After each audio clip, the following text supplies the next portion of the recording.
World-renowned Stanford University psychologist Carol Dweck, in decades of research on achievement and success, has discovered a truly groundbreaking idea: the power of our mindset. In one of her earlier researches, she wanted to study how people cope with failures. She did it by watching how kids grapple with hard problems, so she gave children in their school a series of puzzles to solve. The first ones were fairly easy, but the next ones were hard. Confronted with the hard puzzles, one 10-year-old boy yelled out, "I love a challenge!" Another, sweating away on those puzzles, looked up with a pleased expression and said, "I was hoping this would be informative." Carol always thought you coped with failure, or you didn't cope with failure. She never thought that anyone loved failure. Not only weren't these kids discouraged by failure, they didn't even think they were failing. They thought they were learning.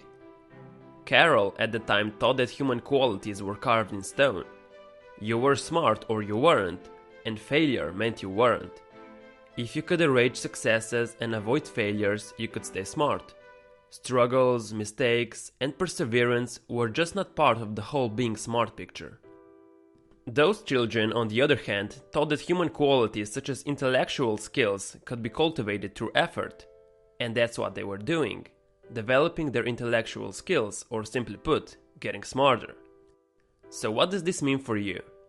It shows us how a mindset can have a profound effect on your life, and that there are two mindsets: fixed mindset and a growth mindset.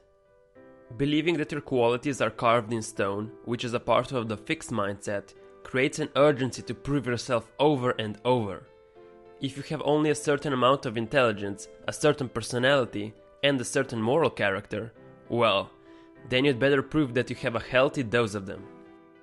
That's why people with a fixed mindset shy away from challenges, because they're scared their deficiencies could be unmasked through it. The growth mindset is based on the belief that your basic qualities are things you can cultivate through your efforts. Now, growth mindset doesn't mean everyone has the same talent and abilities. It just means everyone can grow through hard work, mentoring, and perseverance. So why waste your time looking smart when you could be getting smarter? We are slowly conveying these ideas that smart and talented people don't make mistakes and they don't work hard. The most important thing in the world is to be smart, talented, and look that way all the time.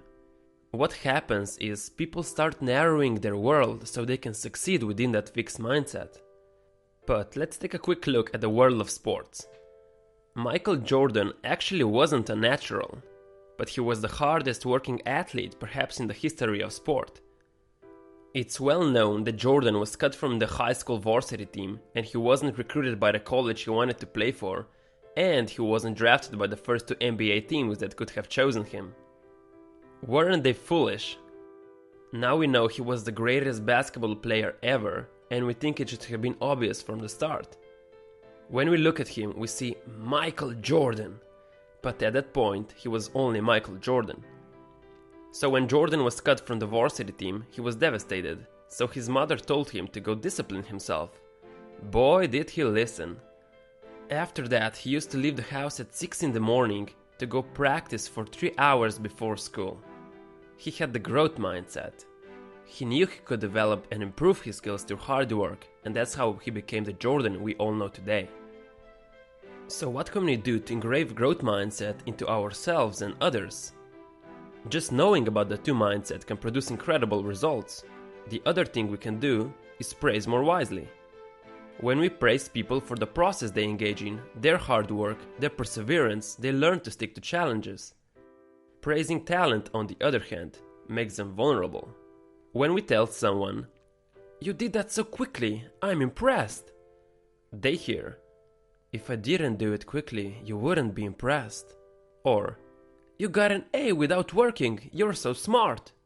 They think, "Oh, if I work, you're not gonna think I'm smart." Instead, when you give praise to other people, you should try something between these lines. "I like the way you tried all kinds of strategies on that math problem until you finally got it. You thought of a lot of different ways to do it and found the one that worked." This way, you praise hard work and not the so-called talent. Also, telling people they are smart is one of the biggest mindset crimes you can commit. In one study, they actually found out that telling people they are smart lowers that person's IQ. Here's a common question about the mindsets. Can you have both mindsets? Many people have elements of both. You can have different mindsets in different areas. I might think that my personality is fixed, but that my intelligence can be developed. Or that my social skills are fixed, but my creativity can be developed. Carol found that whatever mindset people have in a certain area, that mindset will guide them in that region. You have a choice. Mindsets are just beliefs. They're powerful beliefs, but they're just something in your mind, and you can change your mind. So try your best to put yourself in the growth mindset every time you face a challenge. That way, you will be better than yesterday. Thank you for listening. If you enjoyed the video, please hit the like button. And if you want to see more videos like this, make sure to subscribe. Also, leave a comment telling me what you liked or disliked about the video, so I can improve in my future videos. Thanks!